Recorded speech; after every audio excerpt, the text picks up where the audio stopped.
Suzanne's Paparazzi Jewelry, 24/7 shopping available. 160920 is the code. Show her some love, like she showed us.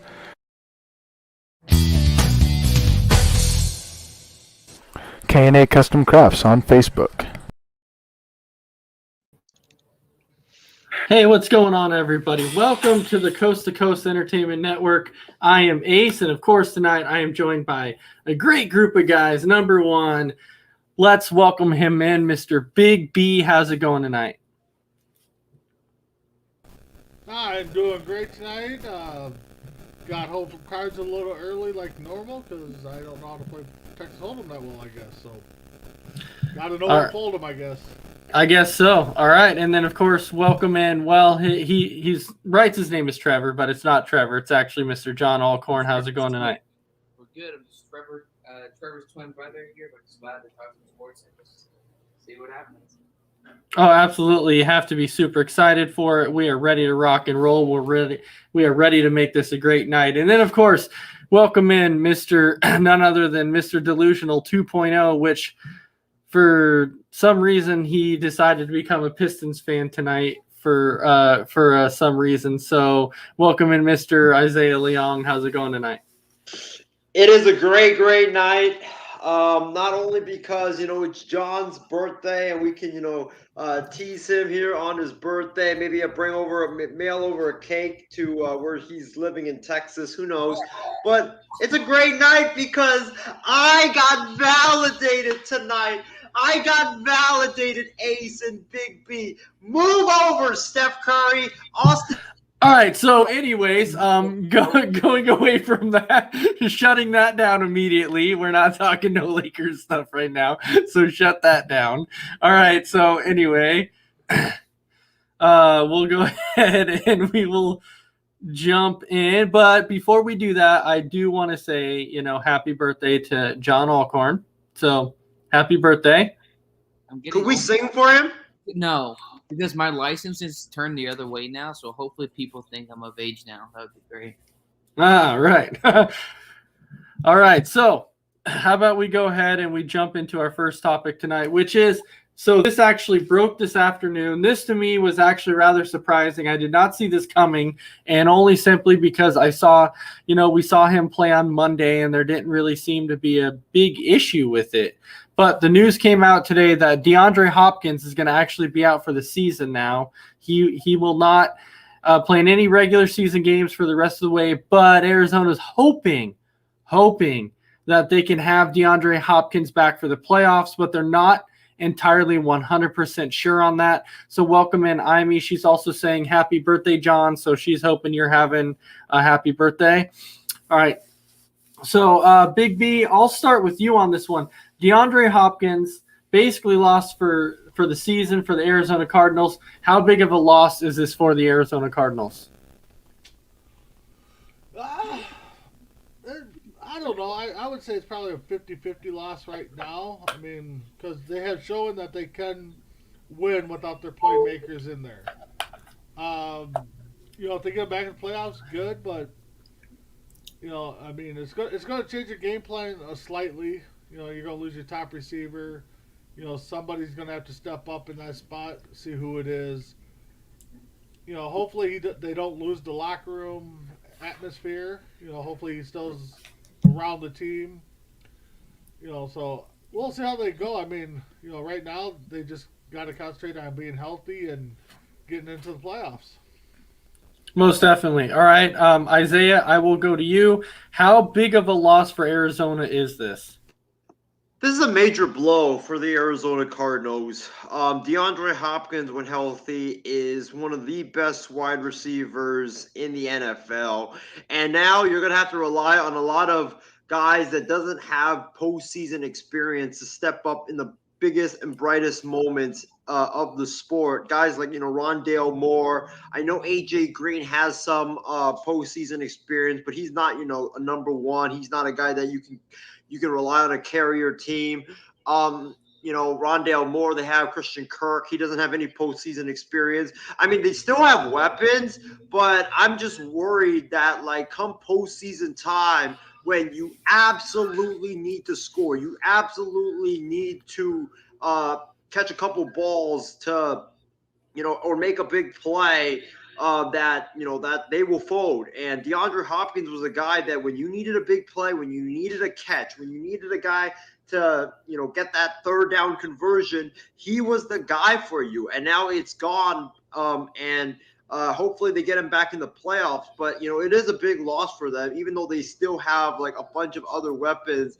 Now, it most likely means that I think the Rams probably will be winning the NFC West.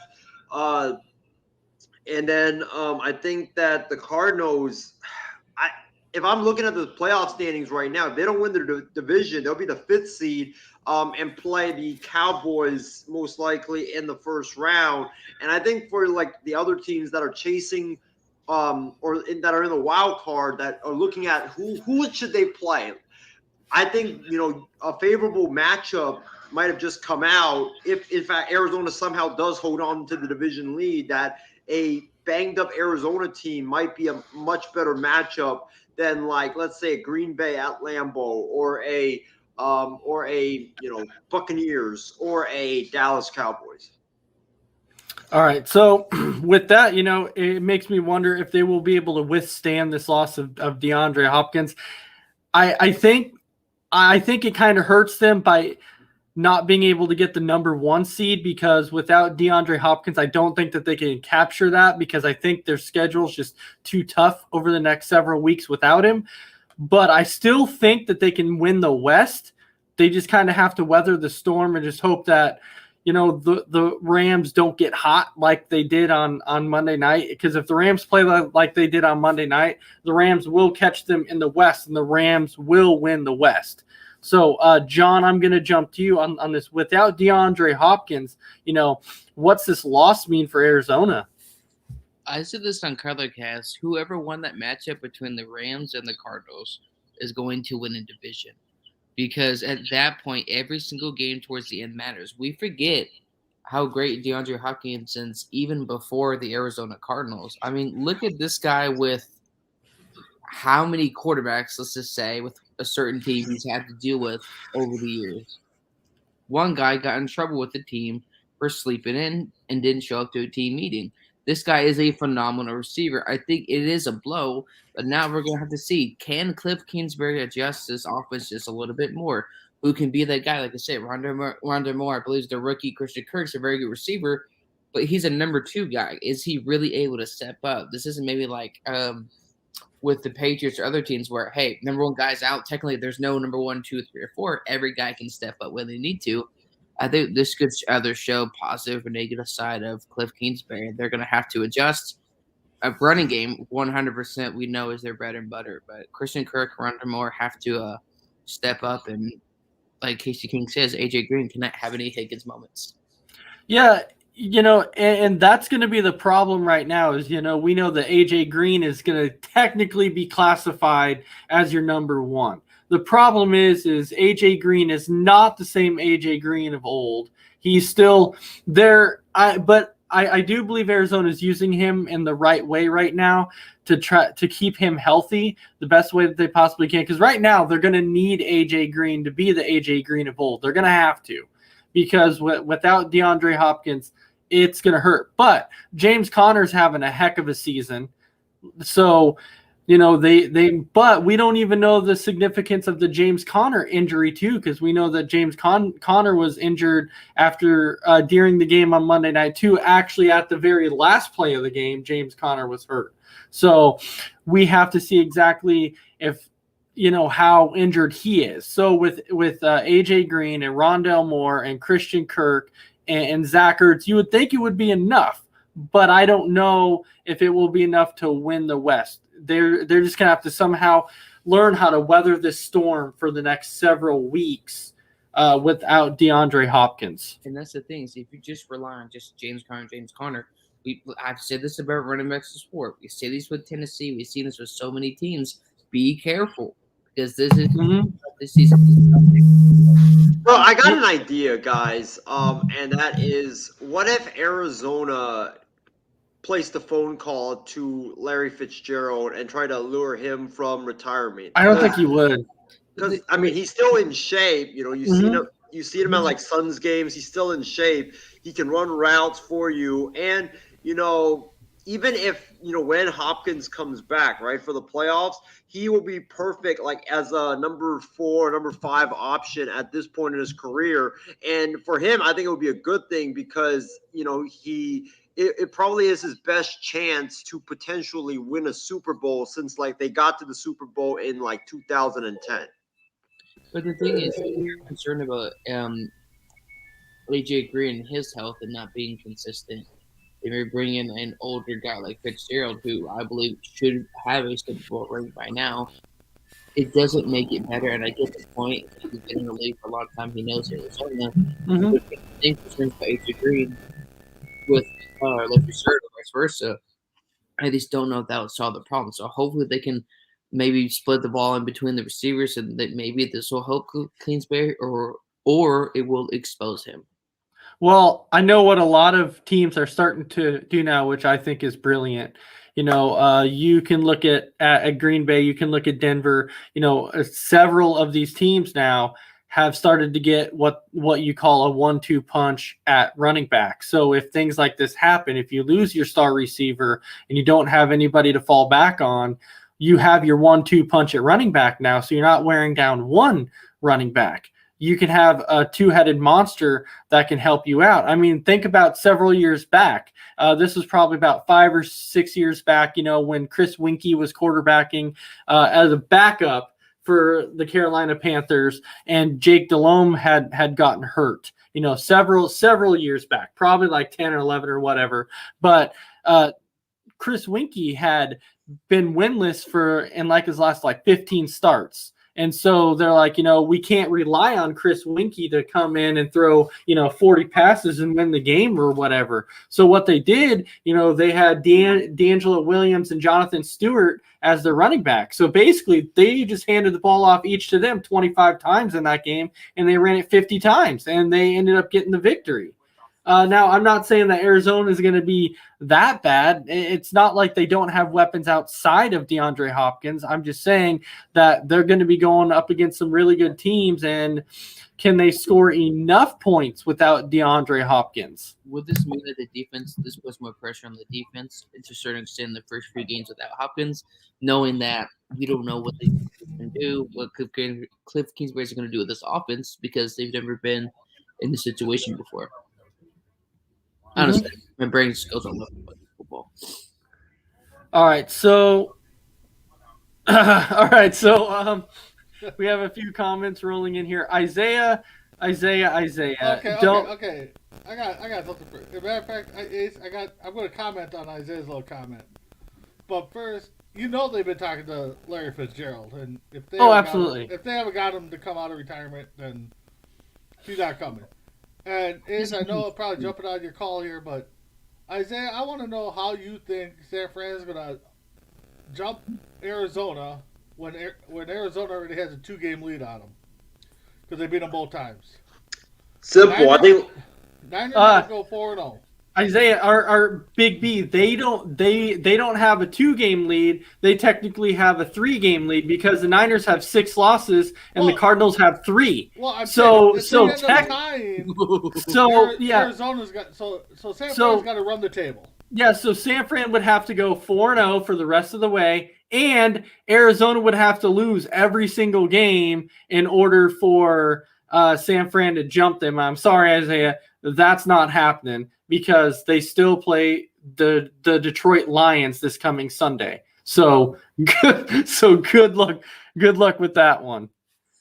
And then Ishmael saying, damn, I'm shell-shocked that Isaiah is even on the show after losing his virginity on his guy's Reeves game winner on the. All right. So, yeah, it was crazy. But anyways, let's go ahead and jump in to our next topic, which is we're going to talk, a little bit of MLB here. Just a little bit, nothing too in-depth. But Isaiah, I'll start with you, and I know you're going to come out with something crazy. I know it. Usually you do.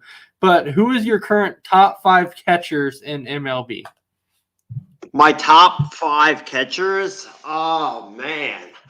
Well, I think you got to start with the obvious one, right? I think you got to start with oh, wait, never mind. He retired. I was going to say Buster. Oh, my Posey, gosh. but Oh, my gosh. I completely. Can Big B go first on this? Like, I want to have some time to think about this real quick. All right, Big B, you can go ahead and go first. Oh, Isaiah. 'Cause I was actually going to ask that. Are we consider Buster Posey still part of that since it's not opening day yet and he can still officially come back? Or are we going to say he's retired?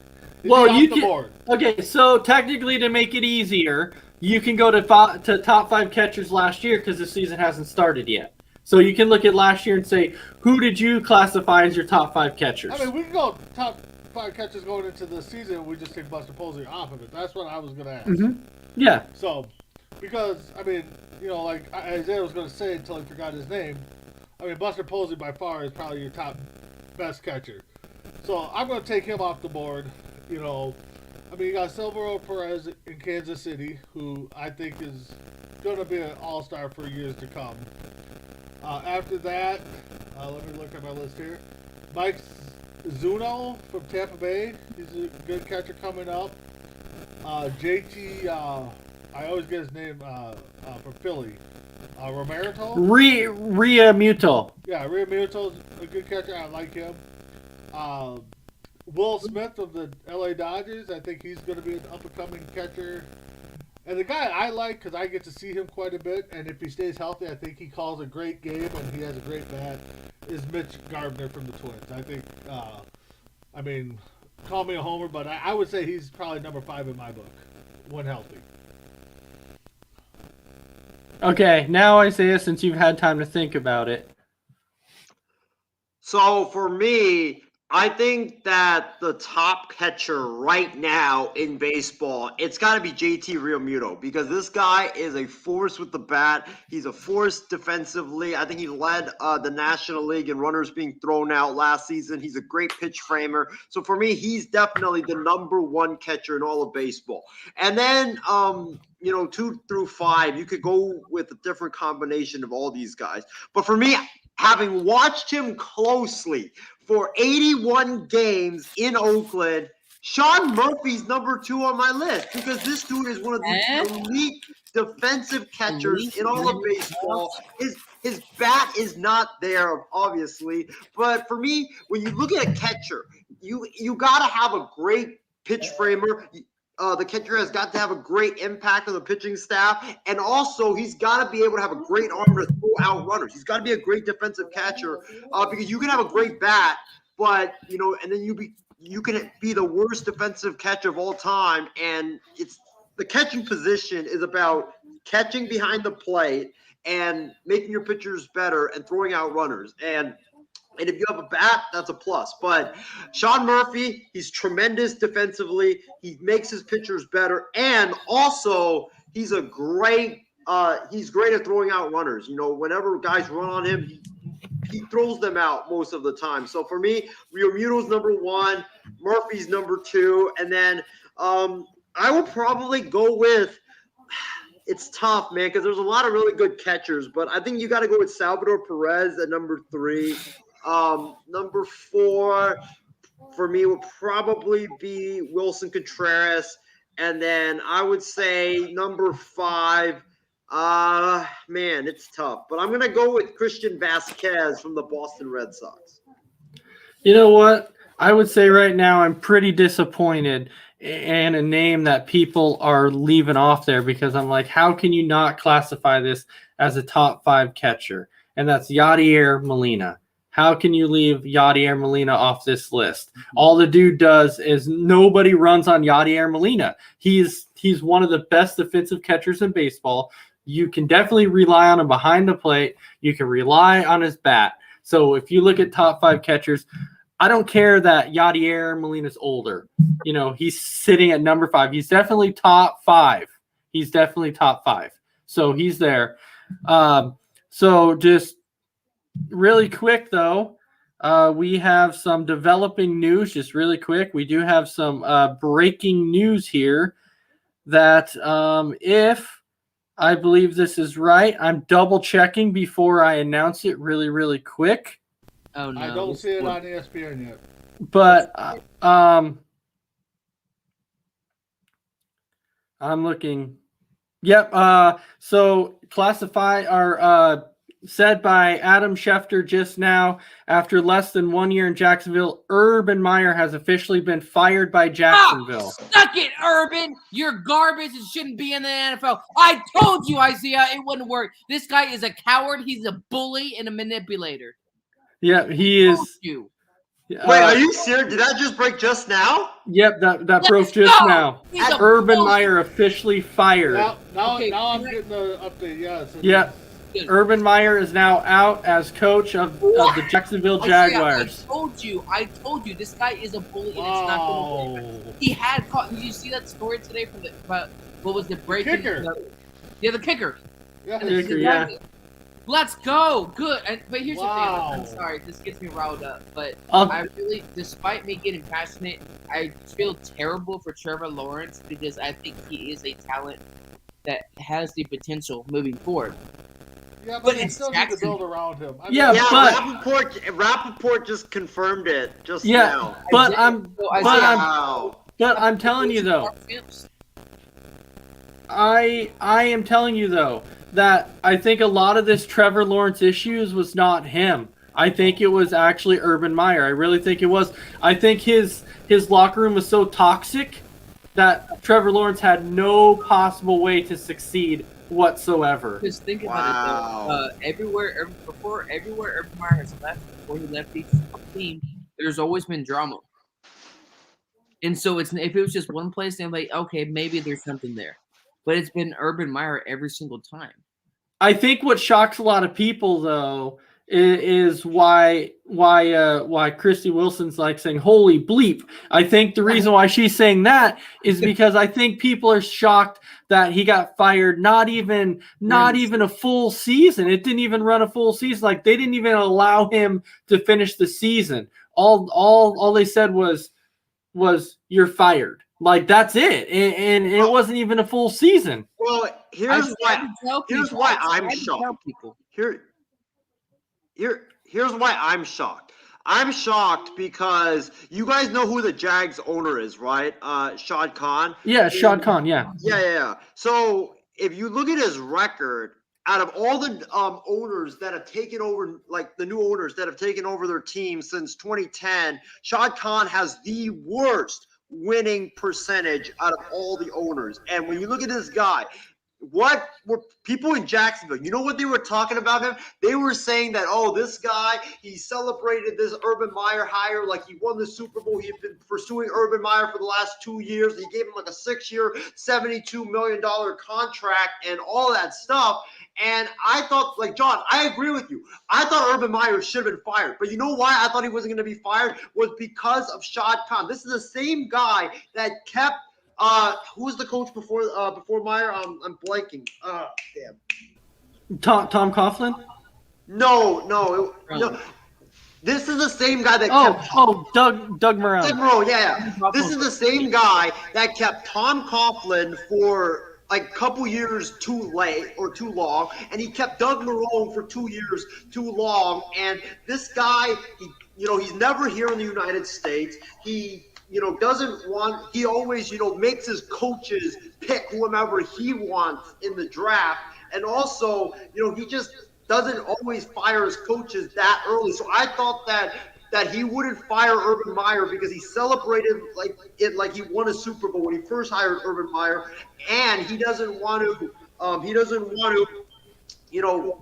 He's going to let his ego get in the way of him running the operation, and he's not going to do it because he doesn't want to admit that he's wrong. So that's why I am like so shocked that he actually had the guts to fire a man that he's been pursuing for 2 years, and he gave a big contract, and he celebrated like, oh, we won the Super Bowl after hiring Urban Meyer. That's why I'm shocked that he got fired. It's not because I didn't think that he deserves to go. It's because I didn't think the owner would have the balls to fire the guy that he wanted for the last couple of years. Yeah, but if you remember Sorry. when Urban Meyer was first hired, Isaiah was the one that was like all for it. He's like, yeah, I'm super excited. You know, Urban Meyer's going to be head coach, and we're like, I don't think it's going to work. And think about this. And I think it's Dan Orlovsky said it on Get Up this morning, is that there's a reason why these leaks are coming out. The leaks are coming out because people want them to come out because people are tired of his bull. And I tried to, it just wasn't going to work.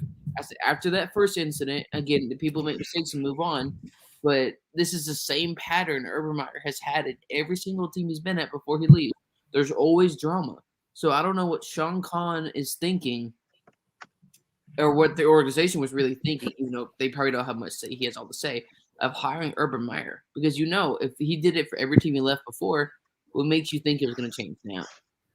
Well, and here's the reason why Shad Khan wanted to hire Urban Meyer, because he wanted to get a big splash. Because when you look at Jacksonville and what's been going on there for the last couple of years, Shad Khan felt like a lot of the blame had been thrown towards him, and he didn't want the blame anymore. Everybody, trashing him. So that's why he thought if he brought in a big-time hire, everybody would be like, oh, my God, Shad Khan, you can put him up there with Al Davis. You can put him up there with some of the great owners in the NFL. That was his mindset. That's why he hired Urban Meyer. He just did it because he wanted to sell tickets, and he wanted to, bring that big the fish from into Jacksonville. Yeah, I wasn't sold on it either. I thought it was a stupid hire from the first place because, again, I know some college guys rank it in the NFL. But let's say even if you could, your attitude towards your players is the thing that's not going to work. And, like, imagine, like, if any of us folks were talking to Big B or Ace or Isaiah like that, what do you think would work? We would move on. And so it's like, this guy has maturity. Again, I'm not perfect, but this guy has maturity issues. You cannot be saying things like that, calling these guys losers and all these other different things. Like I said, there's a difference between tough love. Bill Belichick, tough love, loves his players. Players love him. Maybe not. Yeah. And then there's Meyer, who's a bully. Yeah, which I don't know if I know you mentioned about Jacksonville kicker, which was Josh Lambo. He came out and, basically said, yeah, Urban Meyer kicked me during warmups because he was so angry that he came up and kicked me. And that's not the type of stuff that you can have in the locker room. Like he lost everybody in the locker room. He lost his coaches. He lost the players. And now you see why Jacksonville was so bad. Nobody wanted to play for him. Because think about it, though. Even back when he had the incident at the bar, even that to me was already the tipping point towards anything else that happens after that. It's just adding to the pot. Because players, when he would leave the meetings, players would be laughing. And they made fun of him during practice. They said 1, 2, 3. I won't say the words, but the videos are on Twitter and Instagram if you want to check them out. So this was just the end of them. Yeah, but Justin Bossman saying that he thinks that Josh McDaniels will take over as head coach. I'm not so sure about that. There's going to be a lot of good candidates out there for sure. Christy Wilson was saying, I think Shad Khan wanted to make a splash. I think that's why he hired Meyer, which yeah. Much of a splash, though. I get like what she's saying. It was a splash, but because it was like everyone's like, oh wow, it's Urban Meyer, great college football coach, and I think that's why everybody was excited for it. Because when the Eagles went out and hired Chip Kelly, it was kind of the same thing. Everybody was like, oh, it's a splash signing. They got Chip Kelly, and now it's Urban Meyer, and they haven't worked. No. Well, and they gave him all the power too. Like he had total control of personnel power, total control of draft power, total control of the 53-man roster and the 90-man roster. So he threw everything at Urban Meyer. And honestly, I would not be shocked if Shad Khan tries to go out and make another splash because I mean this dude wants to sell tickets and get fans into the stands. So I would not be shocked if he tries to go get like Dabo Sweeney or Jim Harbaugh from the college ranks. Wait, Jaguar. I've never met a Jaguar, and I'm not saying this as a joke, but I've never met a Jaguars fan in my life. But Tim made a good point. I mean, the hire was to sell tickets. I mean, the big Definitely. name. So Isaiah, you're right. He's going to have to go out and get that next hire. It's not going to be Jim Harbaugh. Harbaugh right now has the golden ticket. He beat Ohio State. He ain't going nowhere unless the Bears call. I'll say that right now. So where do we think Jags are going to go now? I mean, since this is breaking news, I mean, who's out there?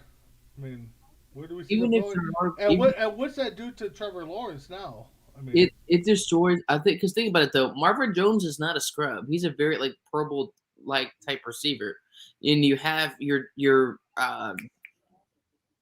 second year running back James Robinson. So it's not like they're terrible. They just have to have the right coaching. And I know that sounds so generic, but the right coach. You still have Josh Allen as a decent. Now, guarantee you trade your corner to Carolina, which that to me was a very stupid move. But you still have Josh Allen, so there's something there.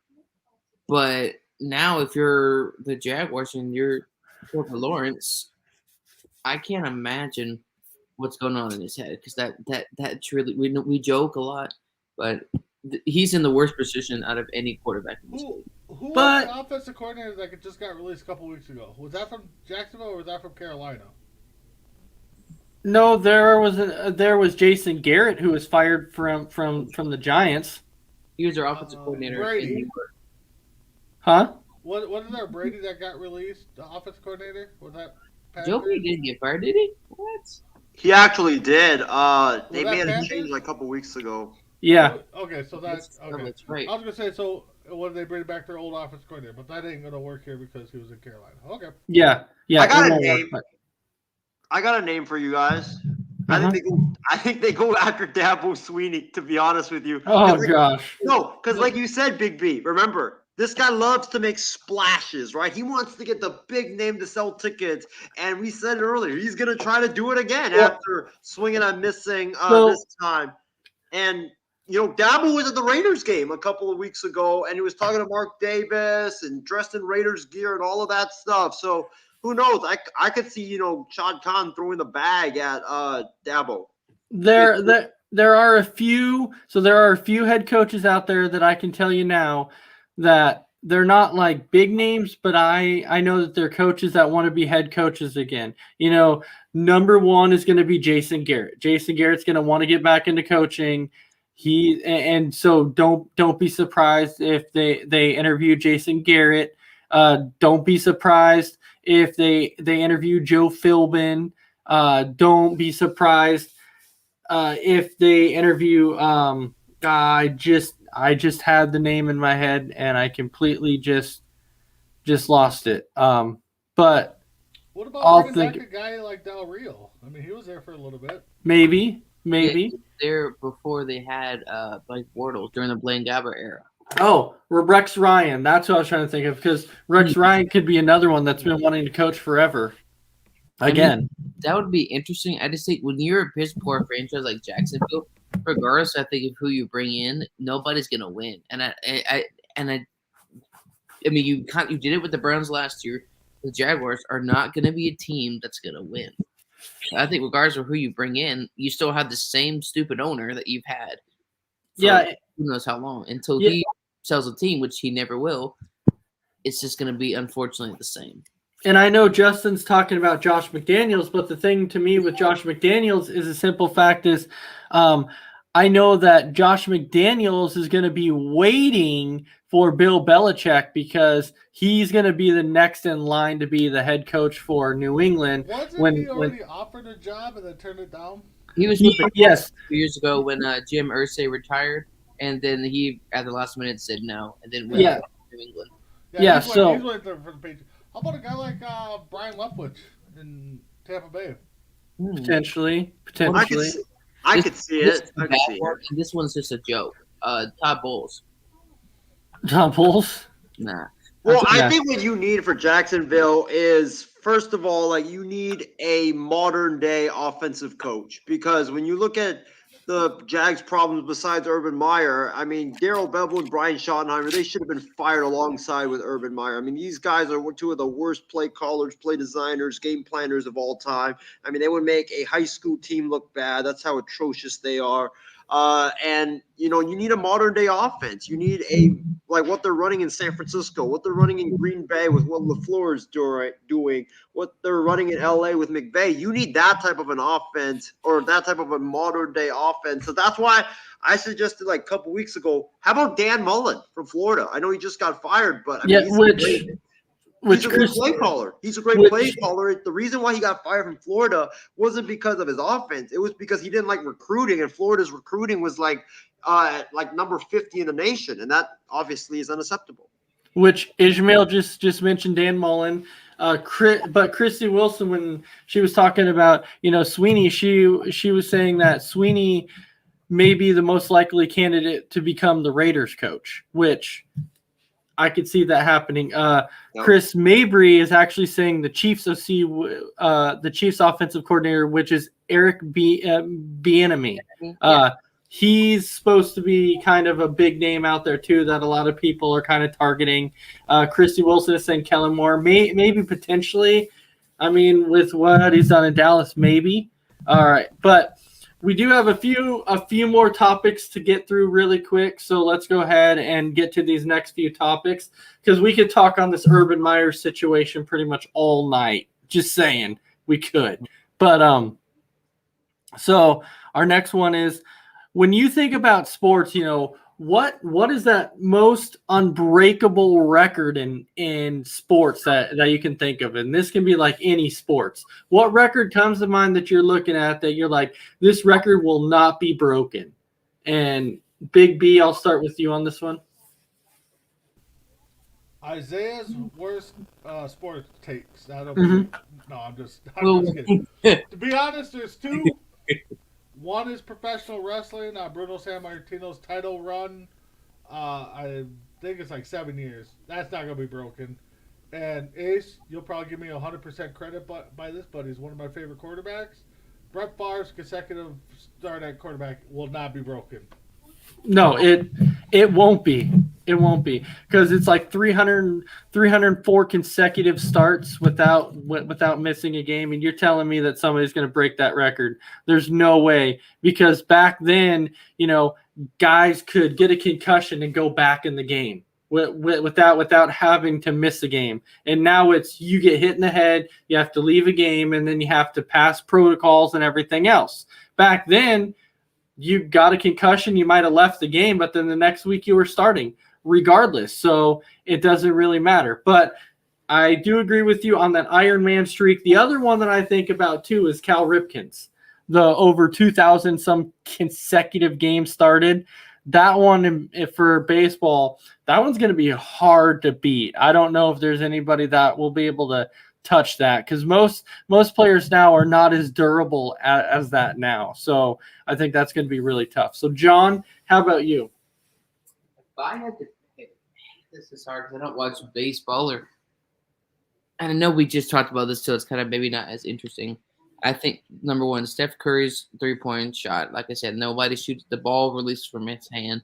It's the smoothest I've ever seen in my time watching basketball. 2, maybe people are gonna call me a fanboy or this, and I'll take all the hate for it. I think Tom Brady's 7, or at least how many years he's played in the NFL. I think a lot of times when we, despite it being, he said, "Oh, it's a quarterback-friendly league," but think about it. He also played during a time where, oh my gosh, helmets were flying off. It was insane. No, I'm not a fan of Tom Brady, so calm down, calm your nurples. But I just think starting that long in the NFL, that's hard, and doing what he does is definitely something pretty cool. Yeah, but I do say, though, I agree with you to a certain degree on that, John, but I do say, though, that this is definitely a quarterback friendly league now because you can't go high, you can't go low. Your finger can't even touch the helmet of the quarterback, and it's a penalty.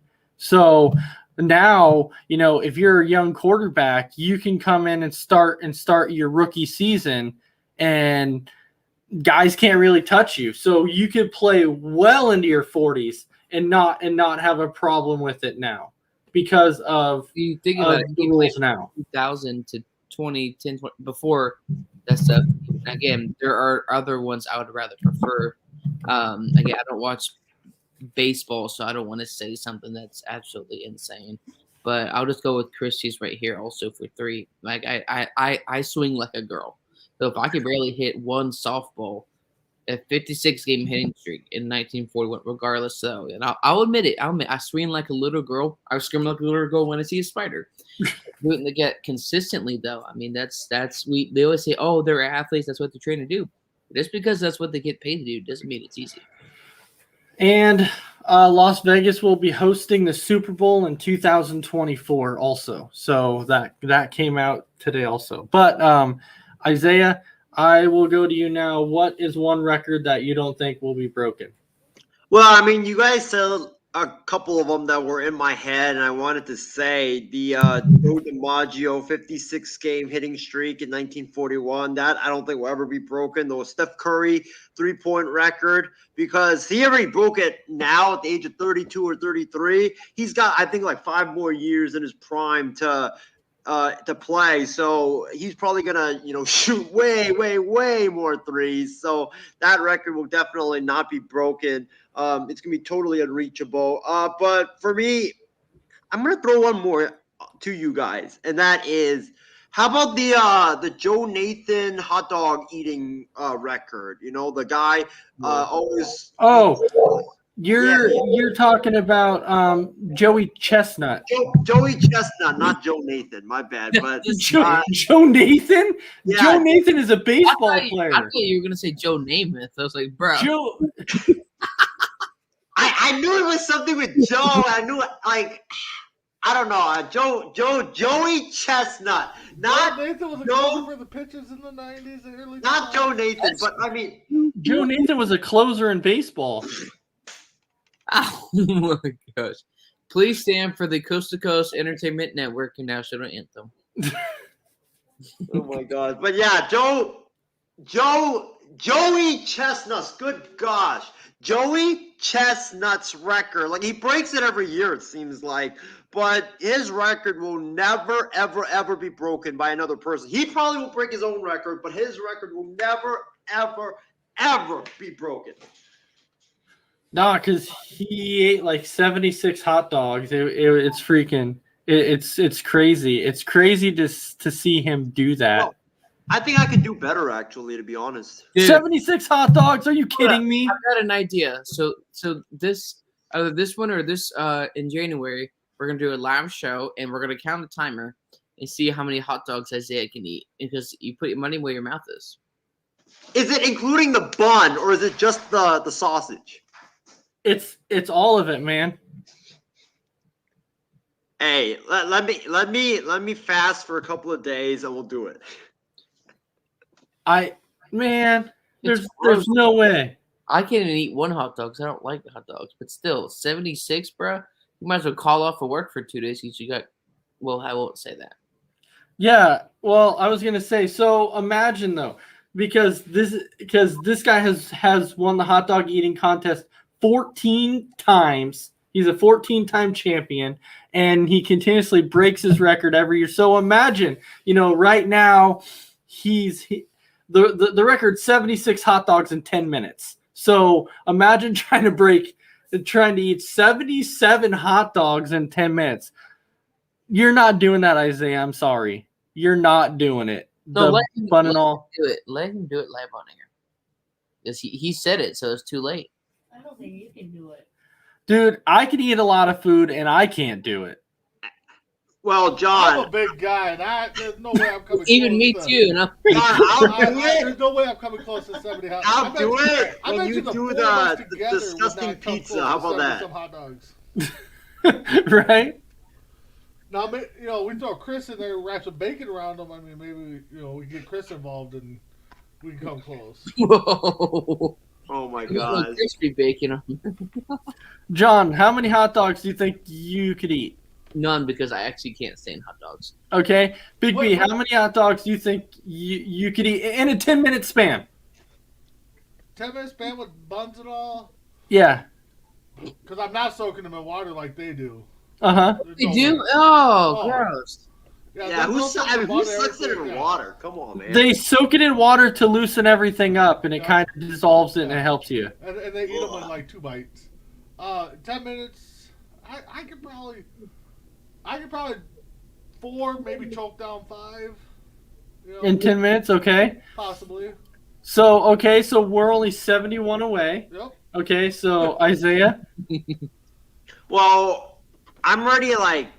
I just hope that this is not going to be a topic on Kicking with Wait. Isaiah and Ace tomorrow. Isaiah will probably say, oh, I can eat 77 in 10 minutes. This is coming on tomorrow. Actually, I think I could eat 80. No joke. Because I love hot dogs. What? In 10 minutes? These Isaiah, bitch- I want you to go and watch a YouTube clip of them eating the hot dogs and then come back to us.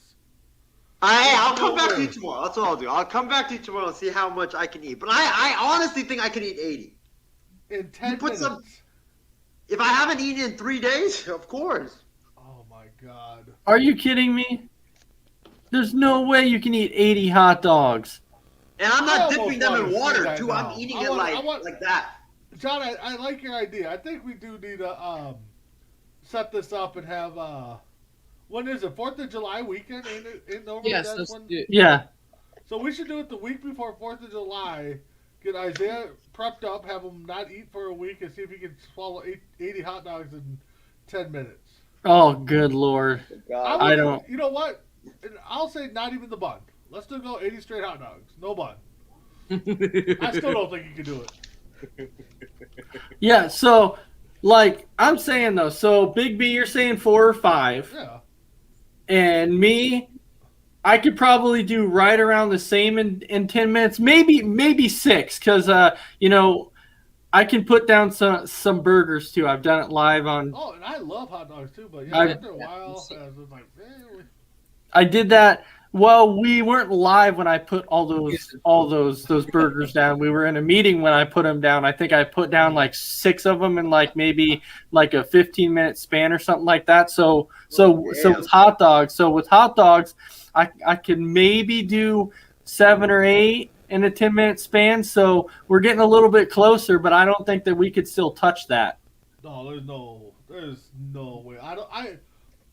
And honestly, I don't know how it's a sporting competition, and I know there's leagues around, Mm-hmm. but Chestnut himself has, I think they said 100 and some records eating wise. So there's no way definitely.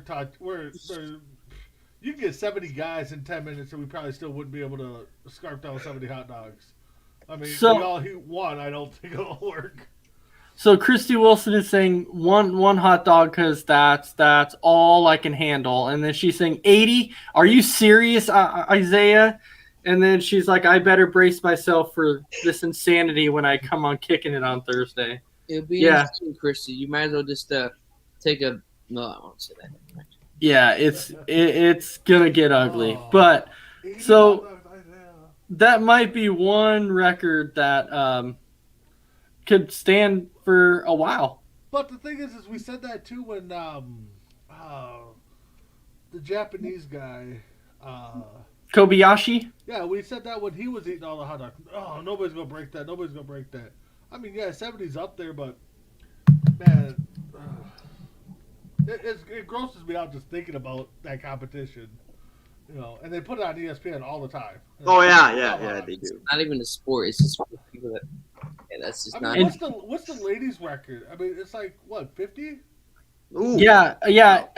50 by the she goes by the Black Widow is what she calls herself, and the record for her is 50. And It'll so be a different name, and it's not Black Widow.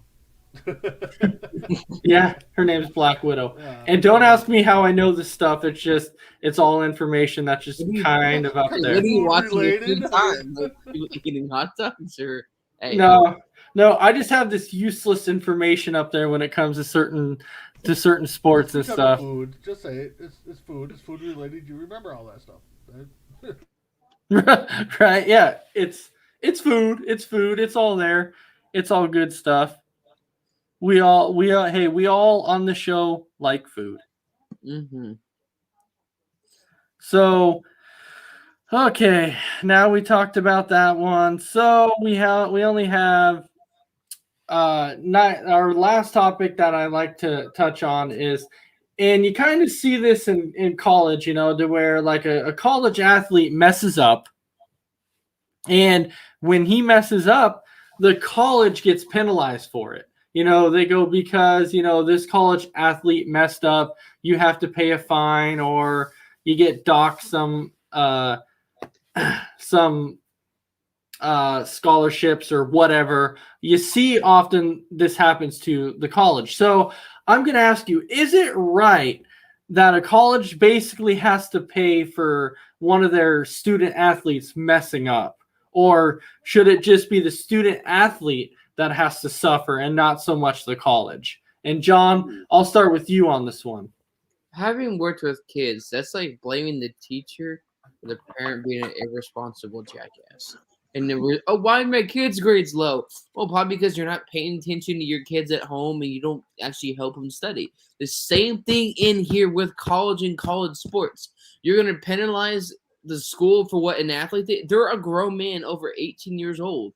That's like putting a kid, no, in timeout. You're going to go to timeout in your room where there's a PlayStation and an Xbox and there's your phone and your TV. Wow, congrats. You're really punished. Like, it's a mistake. You move on, you grow from it. But how is that teen or adult going to learn from their mistake if their mother, or aka the college, pays for it? It doesn't make any sense. Because they're going to continue doing the same thing over and over. They're like, oh, I don't know what happened. Well, I wonder why. What kind of mistakes are we talking about, though? Well, but you see so many mistakes out there that happen. So think about when Jameis Winston, with the whole crab leg thing. Okay, when he stole those crab legs or whatever, the school got fined for it, and so the school got in trouble too. And I'm sitting there going, well, how's that on the school's fault? When Winston came out and said, well, the crab legs were given to me. I didn't steal them. Somebody gave them to me. So, in this situation, the school gets in trouble because Winston's the one who stole the crab legs? Because it's basically teaching them that you can get away with whatever you want. And then when these guys go to the NFL, you're wondering why they're having these issues, just like with kids in school. You wonder why you're not keeping them accountable and having that figure. And then you wonder why when they get older or when they go to the NFL, why they act like that. Well, it's because irresponsible and people in the NCAA don't hold these kids, or aka grown adults, accountable. Yeah, but I'm saying though, why should the college have been, fined on that part? Yeah, the college could have stepped in and said, you know what, we're gonna suspend you for so many games, but the school getting penalized for it, they had nothing to do with that. No, they didn't. That'd be like if I went to, let's say if I went to Texas or the school I'm going to be going to, and then I do something stupid and smoke a bowl. And then they're penalizing the school for what I did. And that doesn't make any sense. Because when you're in the real world, like we've all had jobs. I say you've had multiple jobs.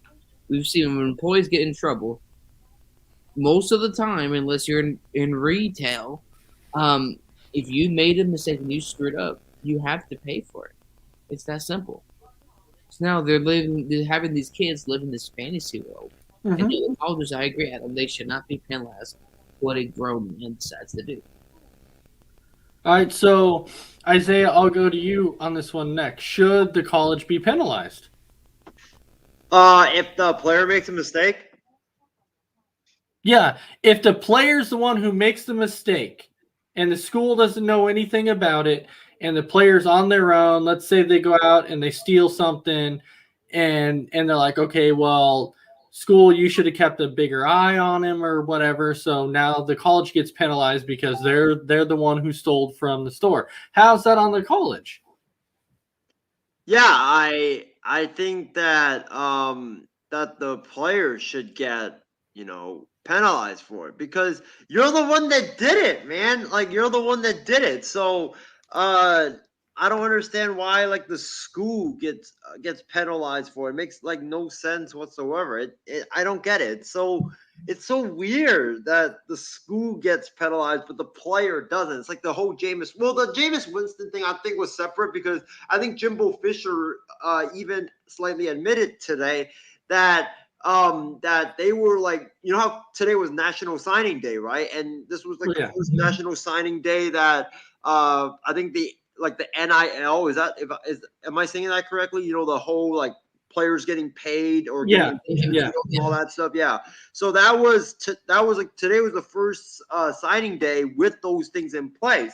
And Jimbo Fisher on the Paul Feinbaum show, when Paul Feinbaum asked him about it, he said, "Oh, Paul, you know these deals were going on like secretly way before we had NIL available, and it was legal." So he basically admitted a crime live on air, even though nobody's gonna care because it happened a long time ago. So I think that's I don't think Jameis actually stole it. I think what happened was, like you said, someone else stole it. It was a part of the FSU program when Jimbo Fisher was there and gave it to him so he can choose FSU.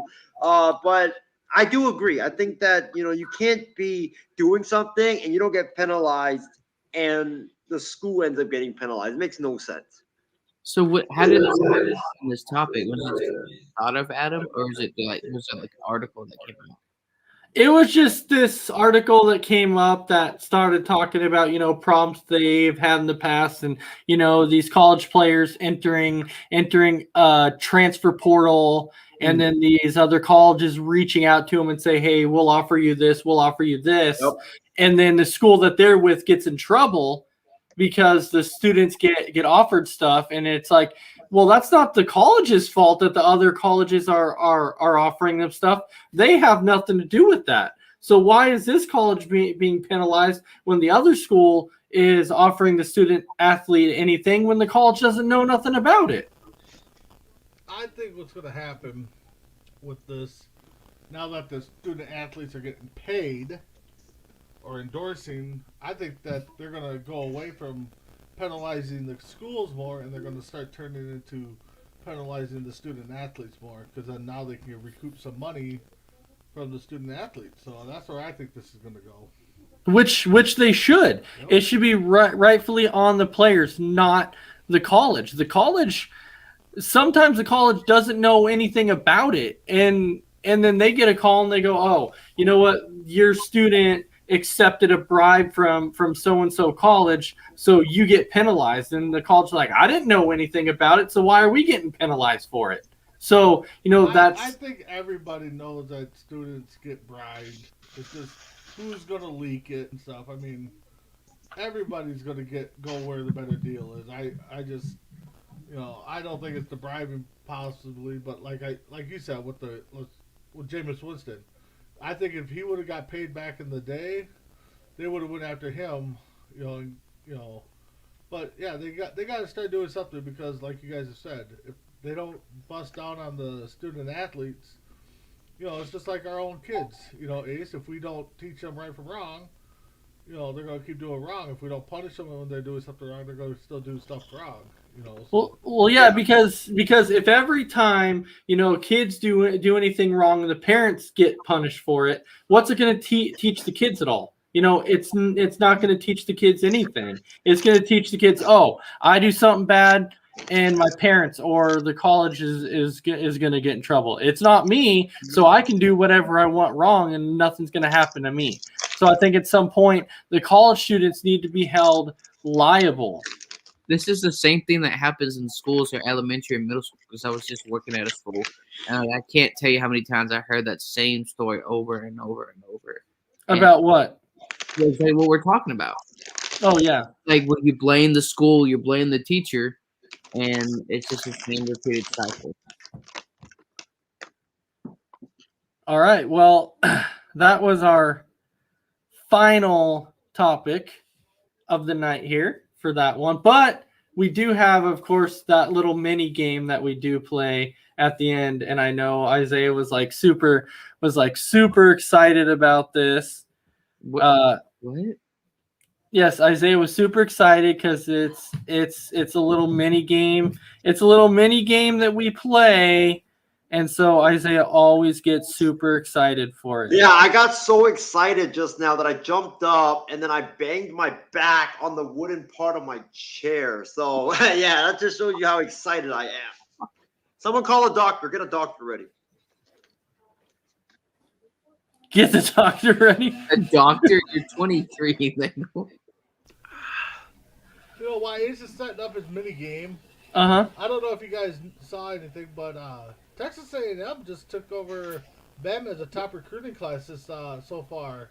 They're reporting that Texas A&M has the best recruiting class so far, and also top recruit corner, second overall recruit, I should say. He's changes his mind from Florida State to Jackson State. Yeah, where Coach Prime is there. It's crazy. All right, so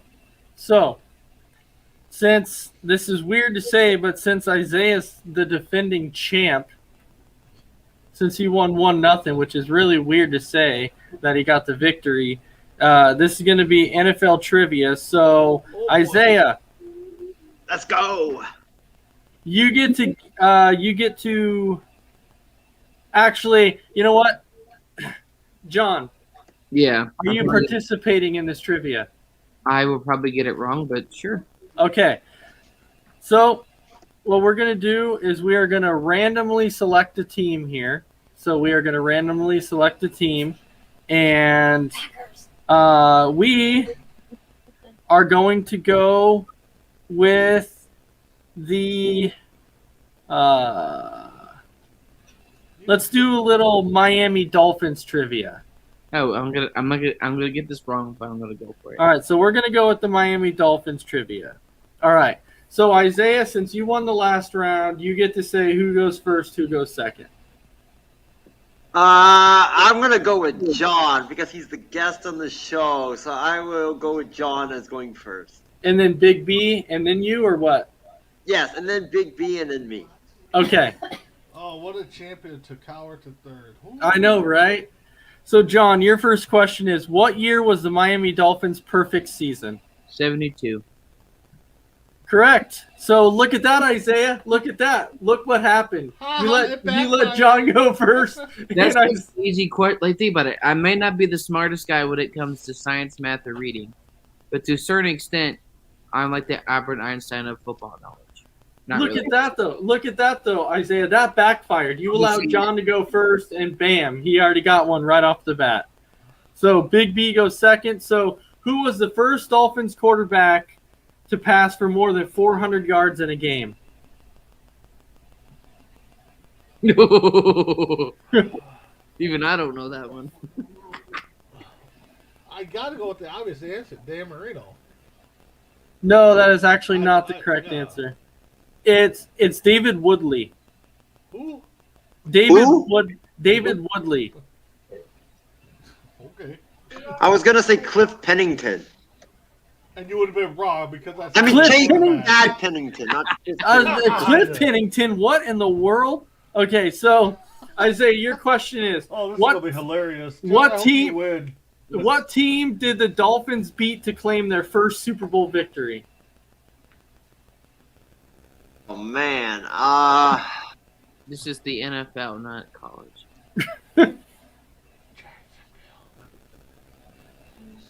they beat the Raiders. That is not correct. Does anybody want to try and steal? I feel like I have an answer, but I don't want to embarrass myself, so go fish. I don't think you would embarrass yourself. I would. I'm gonna go ahead and say this, and you can laugh at me. Green Bay? No, never mind. I take that back. Sorry. No. Yeah, it wasn't Green Bay. Kansas City. No, the correct answer is actually the Redskins. Oh wow! Yeah. Well, I had the colors right. All right, so John, this one comes to you. We'll do 3 questions each. So, all right, John, your next one is: what is the largest margin of victory in Dolphins history? Was there a goldfish answer? Because I generally have. I'm not being honest. I generally don't have. I have no idea. You want to throw a number out there? We said margin of The largest margin of victory. 35, No. 42. No. Oh, you already guessed there. All right, Big B, you want to throw an answer out there? Anybody want to try and steal? 31.5. I'll go in between what John just said. I'll go 40. That is not correct either. Does Isaiah want to try and steal? Oh, I can't wait to hear this. Isaiah? Get on camera, boy. What happened to him? He's cheating. gone. He's looking it up. He's cheating. If He's gone. If you get this wrong and cheat, then we'll. If he gets this right, Isaiah, are you there? Isaiah, you're not at McDonald's, are you? All right. What's the answer, Ace? I don't think Isaiah's there. Yeah, what happened to him? The correct answer is 52. Oh, wow. Dang. Here, I'll answer for Isaiah. 105. 105. You'll answer for Isaiah. All right. Paging Isaiah. All right, so Big B, in what season was Dan Marino named the NFL's most valuable player? Oh. And it's not asking for the year. It's like saying what season of his, what was it? What season? Yeah, so like was it his what was it his rookie year? Was it his like fifth year, whatever, what season was it? I'm trying to think because I'll go his 4th year. John, any guesses? I would say his 3rd year, but I have no idea. It was actually his 2nd year. Ah, boogers. You were close. What you were year close. was that? What, did they have a year or just no? No, it In 72, they were perfect that year, but that wasn't. But they had Brian Yeah. Greasy as a quarterback. Wait, that wasn't that his first year? No, no, they had Brian Greasy at quarterback. what happened to Isaiah? So is Isaiah gone? That's fine. Yeah. I'll answer this question for him. Give me an Isaiah question. You'll answer his question. I'll answer for it. him. Dropped his pants in the toilet. So. Well, You need me to hop on for a minute? Only if you want to answer like Isaiah. oh, Isaiah's back. What All happened? right, Isaiah. We have a storm right now in the Bay Area, and my power almost it went down for a bit and then came back. Okay. Wouldn't you just unplug your computer? I don't know why. All right. The internet. The internet power. It just gone for a bit. So your answer to the last question you were asked was 105. So that's No, it was actually 45. I was gonna say 40. All right, Ace. What's his question? All right, his question is, so this is the second question. All right, which team came closest to beating the Dolphins during their perfect 1972 season? Oh man. Team that came closest. The Patriots. You were wrong, sir. What's the answer? Let's see. 72. There weren't too many teams around, so. I have a bad answer, so never mind. I take that back. Yeah, I'm gonna go with the Jets. I was gonna say the Jets or the Baltimore Colts, but I can't do it. Ooh. No, the Jets was not correct, and the Colts wasn't correct. The correct answer is actually the Buffalo Bills. Boo. Oh no! Oh my God! I was thinking Bills. No, you weren't. No, you said a totally different division. All right, John, this is your final question here. How many times did Dan Marino lead the Dolphins to the playoffs during his career? 6 times? I don't know. No, that's not correct. Oh, boo. Big B? 3. No, that's not correct either. Boo. Isaiah? What's the question? How many times did Dan Marino lead his team to the playoffs during his career? Ace, can you move your glasses a little bit closer so I can see the answer so I can guess? Right. Nice try. I'm gonna say 5. No, the correct answer is actually 10. Wow. Huh? Wow. Yeah, it was actually a lot. Well, that's decent. I mean, Huh? I cannot lose my trivia champion crown on this show. I already lost it on kicking You it with just Isaiah lost and it. Ace. Come on. All right, I believe this is Big B's. Yes, his third and final question. All right, the Dolphins were charged with tampering after the acquisition of who?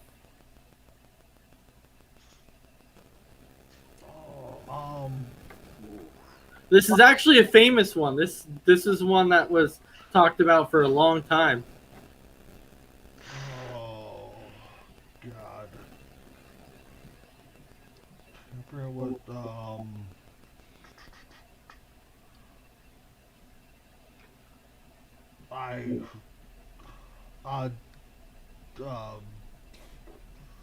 Urban Fryer. I don't know. No, I don't know. It's a hard one. Did you say Urban Meyer? Urban Fryer. Urban Fryer.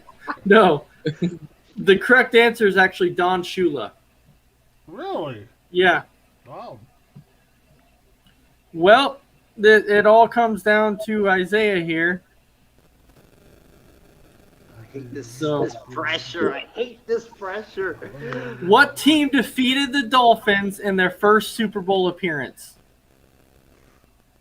Oh, I know this. I know this. I know this. You'll say the wrong My name. Niners! My San Francisco 49ers! That's not the correct answer. What?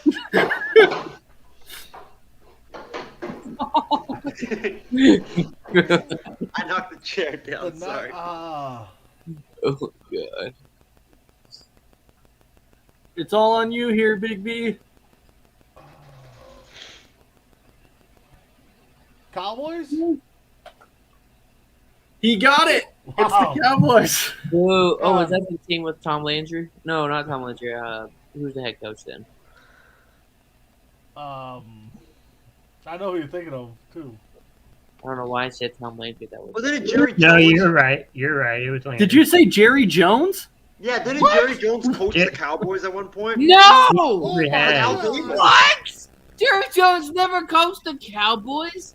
No, What? no. Landry was the coach of that Super Bowl team, but Yeah. and Landry Jerry Jones was, wasn't but- even the owner. But No, that's what I'm saying. But Isaiah. Are you said think- that- are you That's- thinking of Jimmy Johnson? Jimmy Johnson, yes. Yeah, Those you're are about two 40 different years names. too late there, buddy. Dude, I didn't get. Those are two different. Like what? There's two different names. But anyway, so we are at the end of the show here. So Big B, I'll start out with you. You know, what are your final thoughts? Oh, final thoughts. Great day to talk sports. Got breaking news. It's always nice to be on live when there's breaking news. And outside that, thanks for the interaction with all our viewers. And John, thanks for being on. Isaiah, it's always a blast to have you on. Keep joining us on C2C and MI6 for great shows. Yep. And so, Isaiah, how about yourself? Well, first of all, it sucks to officially lose my trivia crown to one of our guests. And the guy that is a rookie on this show, so it sucks. It really, really sucks. But yeah, it was a great show. Great to talk sports, like Big B said. Great to have breaking news, talk about the whole Urban Meyer thing. My guy Trevor Lawrence finally gets saved now, so now I can just start him in fantasy the final 3 weeks of the season. And it was just a great day. Lakers won. My guy hit the winning shot. Urban Meyer gets fired. Trevor Lawrence gets saved. It's such a great, great day. And tomorrow, I know kicking it with Isaiah and Ace, it's going to be a great show, too, as I might be doing the show from the airport. So Daryl Bevel is going to actually be the interim coach. God. Cancel the franchise already. All right, so John, your final thoughts. It was good to be on. I'm looking forward to tomorrow to see how Kicking It with Isaiah and Ace will be with Christy coming on. And we'll just go from there.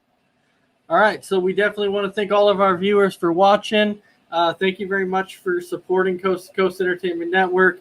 You can catch shows every night of the week, so don't forget tomorrow to hop on, catch Time Out with Coach Cam, and then right after that, you can catch Kicking It with Isaiah and Ace. So with that, everybody have a fantastic night, and we will see you tomorrow, and then, of course, Saturday for another episode of Sports Minute.